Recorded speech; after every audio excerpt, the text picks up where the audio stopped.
लिखे जो खत तुझे वो तेरी याद में। भारतीय सिनेमा जगत का एक दिग्गज हरफन मौला गायक, जिसकी आवाज आज भी करोड़ों लोगों के दिलों पर राज करती है। बहारों फूल बरसाओ मेरा महबूब, जो बॉलीवुड की चकाचौंध में रहकर भी हमेशा विवादों से दूर रहा और अनुशासन और कर्मठता के लिए मशहूर था। झिलमिल सितारों का आंगन होगा। लेकिन क्या आप जानते हैं कि इस शख्स की निजी जिंदगी का एक ऐसा राज था जो सबसे छुपाया गया। राज खुलने का तुम पहले जरा अंजाम सोच लो। क्या आप यकीन करेंगे कि इनकी पत्नी के सामने इस बारे में चर्चा करने की भी मनाही थी। इशारों को अगर समझो राज को राज रहने दो। वो ऐसा कौन सा गंभीर मसला था जिसके तार देश के बंटवारे से भी जुड़े थे। वो जब याद आए बहुत याद आए। तो अपने आज के इस वीडियो में मैं आपको बताऊंगी इन तमाम राजदार किस्सों को जिन्हें यकीनन आप में से कम ही लोग जानते होंगे। तो बने रहिए हमारे साथ। नमस्कार दोस्तों, मैं हूं श्वेता जया और आप देख रहे हैं ड्रामा सीरीज इंडियन।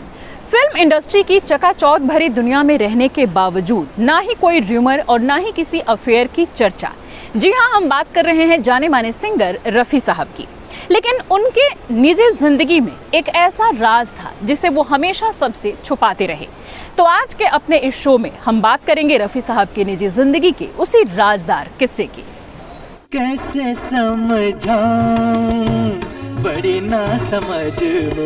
1940 के बाद सिनेमा जगत में इस आवाज का जादू कुछ ऐसा चला कि हिंदुस्तान की आवाम सिर्फ इसी आवाज में नगमे सुनना चाहती थी। चाहूंगा मैं तुझे सांझ सवेरे।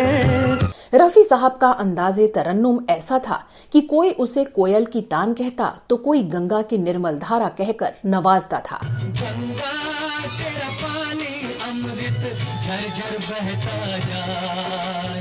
मोहम्मद रफी एक बेहतरीन सिंगर, एक लाजवाब इंसान और करोड़ों दिलों पर राज करने वाला शख्स। हजारों रोमांटिक तराने गाने वाले रफी साहब की आवाज रोमांस का दूसरा नाम थी, जिसे सुनकर हसीनाएं दीवानी हो जाती थीं। बदन पे सितारे लपेटे हुए तो जान तमन। लेकिन क्या आप जानते हैं कि ऐसी शख्सियत की निजी जिंदगी में रोमांस के लिए कोई जगह नहीं थी। क्या आप यकीन करेंगे कि 7 बच्चों के पिता मोहम्मद रफी साहब की जिंदगी इतनी पाबंद थी कि उनको घर से रिकॉर्डिंग स्टूडियो और स्टूडियो से सीधे घर आना होता था। और क्या आप ये जानते हैं कि महज 13 साल की ना तजुर्बेकार मासूम उम्र में रफी साहब की पहली शादी उन्हीं की चचेरी बहन से हुई थी, जो सालों तक एक राज बनकर रही। और उनकी बहू की एक किताब ने जब इस राज से पर्दा उठाया तो खलबली मच गई। जुबां पे राज आया तो जुबां को मोड़ के रख दूं। रफी साहब के गानों के दीवाने तो करोड़ों हैं, लेकिन उनकी निजी जिंदगी के बारे में कम ही लोगों को पता है। कहते हैं कि हम सब की जिंदगी में कुछ न कुछ ऐसा होता है जिसे हम औरों से तो क्या खुद से भी पोशीदा रखना चाहते हैं। लेकिन ऐसे राज को सीने में छुपाए रखने की मुसलसल कोशिशें कभी कभी हमें काफी परेशान कर देती हैं। बहुत कम लोग ही जानते हैं कि मोहम्मद रफी ने 2 शादियां की थीं, जिसमें अपनी पहली शादी की बात उन्होंने सबसे छिपा कर रखी थी। इस शादी के बारे में बस दोनों के घर वाले ही जानते थे और कभी किसी को इस पर बात करने की इजाजत नहीं थी। लेकिन इस शादी में ऐसा कौन सा राज था जिसे दुनिया के सामने इस कदर छुपाने की जरूरत पड़ी? ऐसी क्या मजबूरी थी कि रफी साहब ने कभी इस हकीकत को दुनिया के सामने कबूल नहीं किया? क्या ये कोई गलती थी या टीनेजर मासूम रफी के साथ की गई कोई नाइंसाफी, या फिर असहाब यानी ऊपर वाले का एक अनजान फैसला जो वक्त और हालात के साथ रफी साहब को गमगीन कर गया? मंजूर हाशमी का एक शेर है, कबूल कैसे करूं उनका फैसला कि ये लोग मेरे खिलाफ ही मेरा बयान मांगते हैं। शायद रफी साहब के साथ भी कुछ ऐसा ही हुआ हो, जिस वजह से वो ताउम्र इस दास्तान को दुनिया से छिपाते रहे। हर सपना एक दिन टूटे इस दुनिया में। आपको रफी साहब की पहली शादी और तलाक का सच बयां करूं, उससे पहले रफी साहब के बारे में एक और जरूरी बात बताती हूं, जिन्हें जानकर आपको थोड़ी और हैरत होगी और आप उनके हयाते अंदाज यानी जिंदगी जीने के तरीके को समझ पाएंगे। बताते हैं कि कभी भी रफी साहब का किसी किस्म के अफेयर में नाम नहीं उछला, न ही किसी से मोहब्बत की कानाफूसी चर्चाएं आम हुई, जैसा कि आम सिनेमा हस्तियों की जिंदगी में होता है और अखबारों की सुर्खियां बनती रहती हैं। आजकल तेरे मेरे प्यार के चर्चे हर ज़बान पर, सबको मालूम है। दरअसल इस राज का खुलासा मोहम्मद रफी की बहू यास्मीन खालिद रफी ने किया था, जिसने सिनेमा जगत में तहलका मचा दिया था। यास्मीन ने अपनी किताब मोहम्मद रफी मेरे अब्बा एक संस्मरण में रफी साहब की पहली शादी का जिक्र किया था। यास्मीन ने किताब में लिखा कि मोहम्मद रफी की पहली शादी 13 साल की उम्र में उनकी चचेरी बहन बशीरा बानो से हुई थी। ये शादी सिर्फ परिवार वालों की मौजूदगी में उनके पैतृक गांव में करवाई गई थी, लेकिन फिर कुछ ऐसा हुआ कि ये शादी एक झटके में टूट गई। हुआ यूं कि 1947 में भारत और पाकिस्तान के बंटवारे के वक्त काफी दंगे हुए, जिसमें बशीरा बेगम के माता पिता की मौत हो गई। इन दंगों से बशीरा बेगम इतनी डर गईं कि उन्होंने भारत में रहने से इनकार कर दिया और लाहौर चली गईं।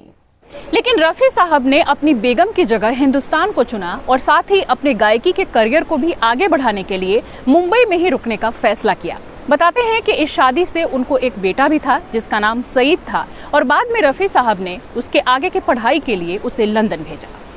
खुश रहे तू सदा, ये दुआ है मेरी। बड़ी बात ये कि 1944 में 20 साल की उम्र में रफी साहब की दूसरी शादी भी हुई थी। उनकी दूसरी पत्नी का नाम बिल्किस बेगम था, जिनसे उनके 3 बेटे खालिद, हामिद और शाहिद और 3 बेटियां परवीन, नसरीन और यास्मीन हुईं।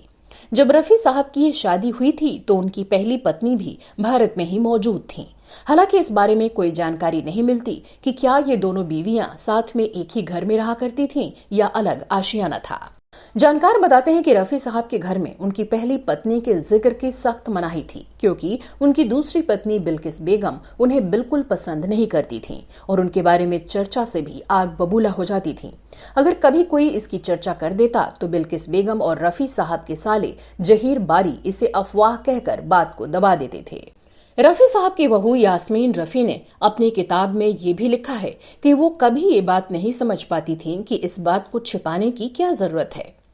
वहीं विजय पुलक्कल की किताब रिमेम्बरिंग मोहम्मद रफी भी इसी तथ्य की पुष्टि करती है, जिसमें वो लिखते हैं कि 1947 में भारत के विभाजन के दौरान हुए दंगों में अपने माता पिता को गंवाने के बाद बशीरा बेगम ने भारत छोड़ने का फैसला ले लिया था और लाहौर में जाकर बस गई थीं, जबकि मोहम्मद रफी ने भारत में ही रहने का फैसला लिया था। खुश रहे तू सदा, ये दुआ है मेरी। इन किताबों को अगर आप पढ़ना चाहते हैं तो मैंने डिस्क्रिप्शन बॉक्स में इनके लिंक डाल दिए हैं, जहां से आप खरीद सकते हैं। वही रफी साहब के लिए एक बात हमेशा चर्चा में रही कि हजारों रोमांटिक नगमे गाने वाले रफी साहब हमेशा ही अनुशासित जिंदगी बिताते हुए देखे गए। उनका नाम कभी किसी विवाद में नहीं पड़ा और उनका प्यार सिर्फ और सिर्फ उनकी पत्नी बिल्किस बेगम के लिए ही रहा। किसको प्यार करूं, कैसे प्यार करूं। वो फिल्मी पार्टियों से भी दूर ही रहते थे, ना ही कभी स्मोकिंग और ड्रिंकिंग की और ना ही कोई और लत पाली। मोहम्मद रफी अपने घर से सीधे रिकॉर्डिंग रूम और रिकॉर्डिंग रूम से अपने घर आने के लिए जाने जाते थे। कहते हैं कि उनके कई समकालीन सिंगर्स, डायरेक्टर्स और एक्टर्स उनकी इस सादगी और अनुशासित जिंदगी से रस खाते थे और कहते थे कि बॉलीवुड की इस चमक दमक की दुनिया में रहकर भी कोई ऐसी जिंदगी कैसे जी सकता है। तूने मुझे देखा होकर मेहरबान। तो दोस्तों, इस वीडियो में आज बस इतना ही। आपको रफी साहब की जिंदगी के इस पहलू से जुड़ी कुछ और जानकारी हो तो हमें कमेंट बॉक्स में लिखकर जरूर बताइएगा। अगले वीडियो में मैं फिर फिल्मों, गीतों और फिल्मी हस्तियों से जुड़ी कोई और नई कहानी या नई जानकारी लेकर हाजिर हो जाऊंगी।